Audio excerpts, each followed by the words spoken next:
দেশের পেঁয়াজ উৎপাদনকারী 14টি জেলার 4 শতাধিক পেঁয়াজ চাষির অংশগ্রহণে সমাবেশ অনুষ্ঠিত হয়েছে ফরিদপুরে।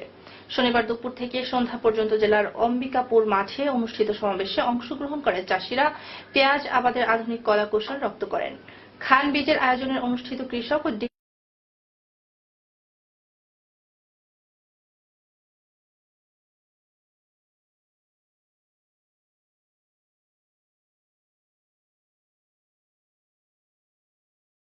দেশে উৎপাদিত বীজের জাত ও মান ঠিক থাকায় অনেকেই পেঁয়াজ চাষে আগ্রহী হচ্ছে। অনুষ্ঠানে খান বীজের পক্ষ থেকে আগামীতে পল্লীকবি জসিম উদ্দিনের স্মরণে নকশি কাঁথা নামের নতুন বীজ বাজারজাত করবে, যে বীজ হবে আরও বেশি প্রতিকূল আবহাওয়া সহনশীল ও নির্ভরযোগ্য।